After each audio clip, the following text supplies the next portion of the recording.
ज्या घरामध्ये या तीन लोकांना महत्त्व दिले जाते त्या घराची प्रगती आणि भरभराट कधीच होत नाही. आयुष्यभराचे भोग भोगावे लागतात. नमस्कार मित्रांनो, श्री स्वामी समर्थ.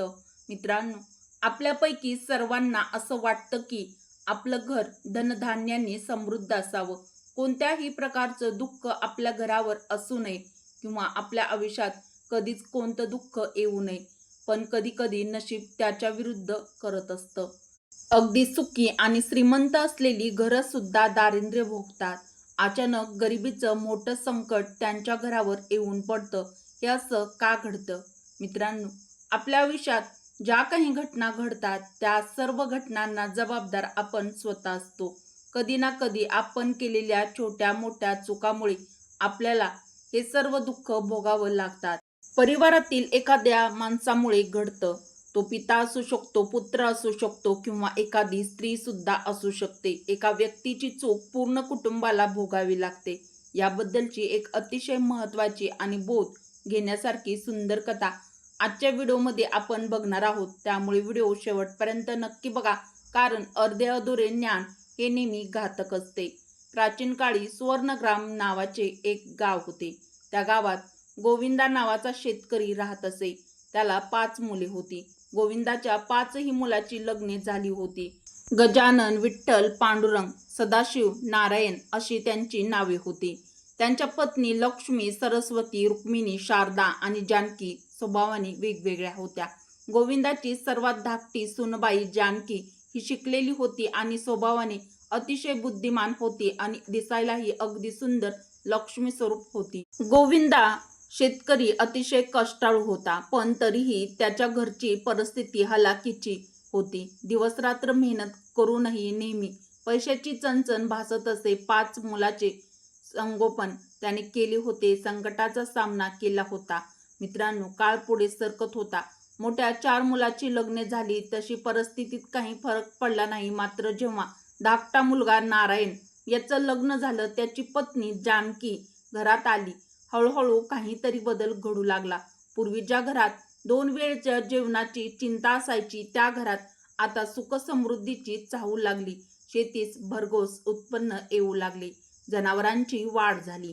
घरातील अडचणी कमी होऊ लागल्या. गावातील लोकही आश्चर्याने म्हणू लागले, जानकी सून नाही, जणू साक्षात लक्ष्मीच घरात आली आहे. मित्रांनो, गोविंदाची धाकटी सून जानकी ही जणू साक्षात लक्ष्मीच्या रूपानेच त्या घरात आली होती. असं म्हणतात की योग्य विचार, चांगली बुद्धी माणसाचे नशीब बदलू शकते. संकटांना संधीमध्ये बदलण्याची ताकद ज्यांच्याकडे असते तोच खऱ्या अर्थाने यशस्वी होतो. जानकी घरात आल्यापासून गोविंदाच्या घरची प्रगती वाढू लागली. शेतीत भरघोस उत्पन्न येऊ लागले. घरात सुख समाधान नांदू लागले. सर्वजण आनंदाने राहू लागले. मित्रांनो, दुसऱ्याचे सुख काही लोकांना पाहत नाही. गावातील काही लोक गोविंदाची वाढती भरभराट पाहून मनोमन जळू लागले. आपापसात कुजबुजू लागले. ते म्हणू लागले, गोविंदा अचानक इतका श्रीमंत कसा झाला? त्याला कुठे गुप्तधन तर सापडले नसेल ना? मित्रांनो, या जगातील लोक स्वतःच्या प्रगतीसाठी एवढ्या डोक्याचा वापर करत नाहीत, तेवढा वापर आपल्या डोक्याचा एखाद्याचे पाय खेचण्यामध्ये करतात. जे फक्त त्याच्या आजूबाजूच्या लोकांचे पाय खेचण्याचा विचार करत असतात. गोविंदाच्या शेजाऱ्यांचं देखील याच गोष्टीची सतत काळजी वाटत असे. ते चिंता करत असे की आपला शेजारी गोविंदा जास्त प्रगती कसा करत आहे. हाच विचार करून शेजाऱ्यांनी गोविंदाच्या कुळ ब्राह्मणाला गाठले आणि गोविंदाच्या विरुद्ध त्याला भडकावले.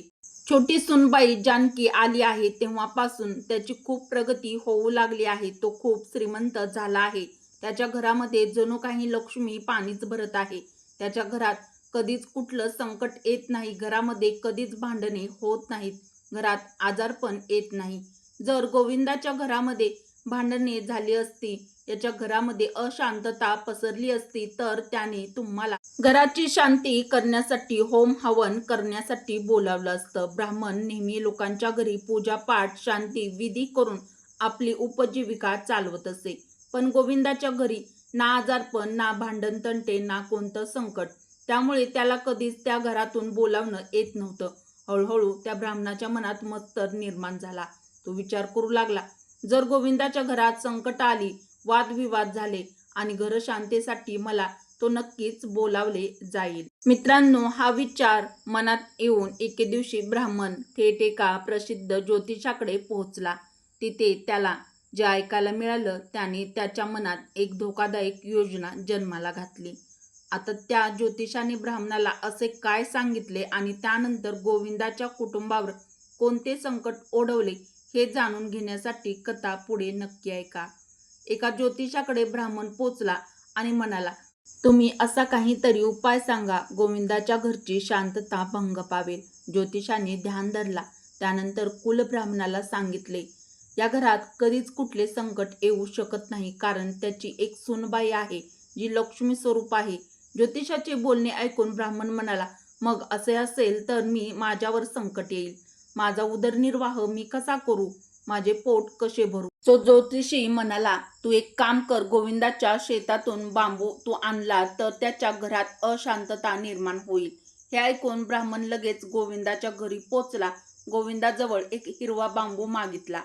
त्याच्या कुलब्राह्मणाला तो कसे गोविंदा टाळू शकेल? त्याने त्याच्या शेतातून एक हिरवा बांबू आणला आणि गोविंदाच्या छोट्या सुनबाईला हे माहीत पडलं की ब्राह्मण आपल्या घरातून एक हिरवा बांबू घेऊन चालले आहेत. तर तिने त्या बांबूला असणारी काही हिरवी पाने काढून घरात असणाऱ्या गाईला खायला दिली. तर तो ब्राह्मण आता बांबू घेऊन तो बांबू त्याने ज्योतिषाला दिला. पण मित्रांनो, एवढे करूनही गोविंदाच्या घरात अशांतता पसरलीच नाही. मग हळूहळू या गोष्टीला 1 महिना उलटून गेला. ब्राह्मण वाट पाहत होता की कधी गोविंदाच्या घरात अशांतता पसरेल आणि तो मला त्याच्या घरात शांती करण्यासाठी, पूजा करण्यासाठी तो मला कधी बोलावतोय. मित्रांनो, परंतु 2 महिने पूर्ण झाले तरीही गोविंदाच्या घरामध्ये ना भांडणे झाली, ना कुठलं आजारपण आलं, ना अशांतता पसरली.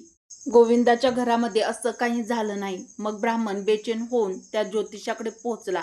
ज्योतिषाला बोलू लागला, हे महाराज, तुम्ही मला सांगितल्याप्रमाणे मी त्या घरातून एक हिरवा बांबू आणला, परंतु इतके करूनही गोविंदाच्या घरात अशांतता पसरली नाही, आजारपण आलं नाही, भांडणही झालं नाहीत. तेव्हा ज्योतिषी बोलला, हे महोदय, यामध्ये माझा काय दोष? मी तुला सुरुवातीला सांगितले होते की त्याच्या घरात असणारी छोटी सूनबाई जानकी साक्षात लक्ष्मी स्वरूप आहे. जेव्हा तू त्या घरी बांबू मागायला गेला होतास तेव्हा तिने त्या बांबूची पाने त्यांच्या घरातील गाईला खायला घातली. यामुळे त्यांचे काही बिघडले नाही. तिने बांबूची हिरवी पाने काढली आणि माझ्या तंत्राला तिथे तोडून टाकले. आता तू एक काम कर, गोविंदाच्या घरी पुन्हा जा आणि त्याच्याकडे त्या गायीची मागणी कर, ज्या गायीला त्याच्या सूनबाईने बांबूची पाने खायला घातली होती. ज्योतिषाच्या बोलण्यावर ब्राह्मण पुन्हा गोविंदाच्या घरी गेला आणि बोलण्यामध्ये तो ब्राह्मण गोविंदाला म्हणाला, गोविंदा, माझ्या एका सूनबाईने एका मुलाला जन्म दिला आहे. माझी एवढी परिस्थिती नाही की मी रोजच्या रोज त्याला गाईचे दूध प्यायला देऊ शकेल. जर तुमचे खूप उपकार होतील, जर तुम्ही तुमची गाय काही दिवसासाठी मला दिली तर तुमचे माझ्यावर खूप उपकार होतील. गोविंदा ब्राह्मणाला रिकाम्या हाताने पाठवू इच्छित नव्हता. तो छोट्या सूनबाई जानकीजवळ गेला आणि ब्राह्मणाला गाय देण्याची गोष्ट सांगितली. जानकी म्हणाली, असे असेल बाबा तर तुम्ही त्या ब्राह्मणाला आपली गाय देऊ शकता, परंतु त्याआधी मला एक काम करू द्या. मित्रांनो, छोट्या सूनबाई जानकीने तिच्या चादरीचे धागे काढले आणि ते धागे गायीच्या अश्रूने भिजवले ब्राह्मणाला. मग ती गाय सोपवण्यात आली. ब्राह्मण मनामध्ये आनंदी आणि प्रसन्न होत विचार करत होता की नक्कीच आता गोविंदाच्या घरामध्ये संकट येणार, त्यामुळे आता आपल्याला पूजापाठ करण्याची संधी मिळेल. अशा प्रकारे हळूहळू 2 महिने उलटून गेले तरी गोविंदाच्या घरात मात्र अशांतता पसरली नाही. आता पुन्हा तो ब्राह्मण त्या ज्योतिषाजवळ गेला आणि ज्योतिषाला म्हणाला, तुमच्या बोलण्यावरून मी गोविंदाच्या घरातून गाय सुद्धा आणली. आता त्याचा सुद्धा काही परिणाम दिसत नाही. गोविंदा अजूनही आनंदाने त्याचे जीवन जगत आहे. 2 महिने उलटून गेले तरीही त्याच्या घरात कोणतेही आजारपण किंवा घरात भांडणतंटे झालेच नाही. माझा उदरनिर्वाह कसा चालणार? ज्योतिष ध्यान धरला आणि ब्राह्मणाला सांगितले, हे ब्राह्मण, गोविंदाची छोटी सूनबाई जानकी खूपच हुशार आणि बुद्धिमान आहे. गोविंदाला संकटात टाकण्याचा फक्त एकच मार्ग आहे, तो म्हणजे त्याच्या छोट्या सूनबाईला जानकीला कसेही करून घरातून काढायचे. तर तू जर असं करू शकलास तर, अन्यथा काहीच होऊ शकत नाही. आणखीन एक शेवटची गोष्ट, या विषयानंतर माझ्यासोबत चर्चा करण्यासाठी येऊ नकोस. यानंतर मी तुला याबाबतीत कोणताही उपाय देऊ शकत नाही. ज्योतिषाचे हे बोलणे ऐकून ब्राह्मण घरी गेला आणि विचार करू लागला की गोविंदाच्या धाकट्या सूनबाई जानकीला कसे बाहेर काढावे. गोविंदाचे सर्व लोक तिच्यावर प्रेम करतात. तिला विनाकारण छोट्या सूनबाईला ते घराबाहेर कधीच काढणार नाहीत. ब्राह्मणाच्या डोक्यात एक युक्ती आली. तो ताबडतोब गोविंदाच्या घरी गेला. गोविंदाला म्हणाला, हे बघ गोविंदा, विश्वास ठेवणं न ठेवणं हे फक्त तुझ्या हातात आहे. जे काही सांगतोय ते लक्षपूर्वक ऐक. काल मला एक स्वप्न पडलं होतं आणि त्या स्वप्नात देवदूत आले होते. ते म्हणू लागले की तू गोविंदाचा कुल ब्राह्मण आहे. त्याच्या घरातील सुख कायम कसे राहील या सर्व गोष्टीची काळजी तूच घ्यायची आहे. मग गोविंदा लक्ष देऊन ऐक. देवदूत म्हणाला, जर घरातील छोट्या सूनबाईला घराबाहेर काढले नाही तर त्यांच्या घरावर मोठे आर्थिक संकट येऊ शकते. ही गोष्ट जाऊन गोविंदाला सांग की त्याची छोटी सूनबाई जानकीला घरातून बाहेर काढणे योग्य आहे. त्याने त्याच्या मुलाला एकत्रित केले आणि छोट्या मुलाला सांगितले की तुझ्या बायकोमुळे आपल्या घरावर खूप मोठ्या अडचणी किंवा संकट येणार आहे. गोविंदाचे हे बोलणे ऐकून गोविंदाची धाकटी सूनबाई जानकीने हे बोलणे ऐकले. जानकी म्हणाली, बाबा, माझ्यामुळे जर घरावरती काही संकट अडचणी येणार असतील तर मी हे घर सोडून नक्कीच येथून निघून जाईल. मित्रांनो, धाकटी सूनबाई जानकी हे घर सोडून जाऊ लागली. आपली बायको घर सोडून जाऊ लागली हे जेव्हा तिच्या नवऱ्याला नारायणला कळले तेव्हा तोही तिच्यासोबत जाऊ लागला. आता लक्ष्मी स्वरूप सूनबाई घरातून गेल्यामुळे गोविंदाच्या घरात अशांतता पसरू लागली. भांडणे व्हायची, कधी आजारपण यायचे, कधी मोठे नुकसान व्हायचे, असे काही घडायचे. काही दिवसातच गोविंदा पूर्णपणे कंगाल झाला. ब्राह्मण गोविंदाला फक्त लुबाडण्याचे काम करत होता. गोविंदाचा व्यवसाय, शेती सर्व काही गेले. मित्रांनो, छोटी सूनबाई जानकी घरातून गेल्यापासून त्याच्या बाकीच्या सूनबाई घरगृहस्थी व्यवस्थित सांभाळू शकल्या नव्हत्या. मित्रांनो, गोविंदाच्या घरची परिस्थिती खूप गरिबीची झाली होती. धाकटी सूनबाई जानकी तिकडे राहत होती. तिकडे तिने हळूहळू छोटा मोठा व्यवसाय करून ती सुद्धा धनवान बनू लागली होती. काही दिवसातच गोविंदाला आपल्या चुकीची जाणीव झाली आणि तो ब्राह्मणाचे ऐकून आपल्या घराची शांती पूर्णपणे आपण बिघडून टाकली हे त्याच्या लक्षात आलं. त्यामुळे तो आपल्या लक्ष्मी स्वरूप सूनबाईला घरात बाहेर काढल्यामुळे तो भिकारी झाला होता. मित्रांनो, आता गोविंदाला त्याच्या चुकीची जाणीव झाली. यामुळे तो त्याच्या मुलाला आणि सूनबाईला परत आणण्यासाठी त्याच्या घराकडे निघाला. त्याच्या घरी जाऊन गोविंदाने त्याच्या कृत्याबद्दल सूनबाई जानकीची माफी मागितली. धाकटी सूनबाई जानकीने सांगितले, बाबा, जेव्हा माणूस प्रगती करतो त्याच्यावर जळणारे, त्याचे पाय खेचणारे, त्याला नुकसान पोहोचवणारे खूप लोक तयार होतात. उलटसुलट सल्ले देणारे खूप जास्त लोक तयार होतात. मनुष्य जर त्या जळणाऱ्या लोकांनी दिलेल्या सल्ल्यामध्येच अडकला तर त्याचा विनाश हा नक्कीच होणार असतो.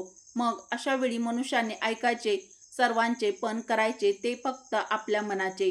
मित्रांनो, आपल्या मराठीमध्ये एक सुंदर आणि जुनी म्हण आहे, ऐकावे जनाचे आणि करावे मनाचे. माणसाला कोणतेही काम करत असताना नेहमी सावध राहावे. मनुष्य स्वतःच्या धनाचे संरक्षण करत नसेल तर चोर त्याची संधी साधून जातात. तर आपल्या कर्मावर, आपल्या योग्यतेवर विश्वास असेल तर त्याचे फळ आपल्याला नक्कीच मिळेल. एखादे संकट येण्याअगोदर त्याच्यावर तोडगा आपल्याकडे तयार असायला हवा. प्रत्येक काम दुसऱ्याचे ऐकून करू नये. जे लोक सावधानतेने विचार करून काम करतात अशी लोक एखाद्या संकटात बाहेर पडण्याचा उपाय त्यांना त्वरित मिळतो. अशा लोकांना पश्चाताप नंतर करावा लागत नाही. मित्रांनो, पण त्या 3 लोकांबद्दल जाणून घेऊया ज्यांची घरामध्ये सर्वात जास्त चालत असते आणि त्यांच्यामुळेच घराचा सर्वनाश होत असतो, घराची बर्बादी होत असते. पहिला जो व्यक्ती आहे तर तो आहे घराचा मुख्य माणूस. प्रमुख माणूस मूर्ख असेल, आळशी असेल, विनाकारण सल्ले देणाऱ्याचे ऐकत असेल तर अशा माणसाच्या घरावर लवकरच मोठी संकट अडचणी येतात. तर अशा माणसाच्या घरावर लवकरच मोठे संकट हे निश्चितच येते. मित्रांनो, दुसरे म्हणजे हट्टी आणि अति लाडका मुलगा. घरामध्ये खूप जास्त हट्टी आणि सर्वात लाडका मुलगा असेल तो कोणाचे काही बोलत असेल तर तो मुलगा त्याचा हट्ट पूर्ण केल्याशिवाय श्वास घेत नसेल तर अशा प्रकारचा माणूस दगडाच्या होडीप्रमाणे असतो, त्याला बुडायचे हे असतेच. तिसरी गोष्ट म्हणजे हट्टी आणि दुष्ट स्त्री. जर अशा स्त्री खूप जास्त चंचल असते, अशा स्त्रिया घराच्या प्रगतीसाठी चांगल्या नसतात. अशा स्त्रियांचं घरामध्ये ऐकलं जात असेल किंवा दुसरी म्हणजे खूप जास्त दुष्ट स्त्री. अशी स्त्री घराच्या प्रगतीसाठी चांगली नसते. अशा स्त्रियांना ज्या घरामध्ये महत्त्व दिलं जात असेल तर ते सुद्धा घर बरबाद झाल्याशिवाय राहत नाही. मित्रांनो, तुम्हाला ही कथा कशी वाटली ते देखील नक्की सांगा. कथा आवडली असेल तर व्हिडिओला लाईक करा, आपल्या मराठी मंगल चॅनलला सबस्क्राईब करा, बेल आयकॉन प्रेस करा, म्हणजे जेव्हा कधी मी नवीन व्हिडिओ अपलोड करेल तेव्हा त्याचं सर्वात आधी नोटिफिकेशन तुम्हाला मिळेल आणि तुम्ही आपल्या चॅनलवरचा एकही व्हिडिओ पाहायचा विसरणार नाहीत. मित्रांनो, कथा तुमच्या मित्रपरिवारासोबत हा व्हिडिओ जास्तीत जास्त शेअर देखील नक्की करा. व्हिडिओ शेवटपर्यंत पाहिल्याबद्दल तुम्हा सर्वांचे मनापासून धन्यवाद. श्री स्वामी समर्थ. जय श्रीकृष्ण. जय माता.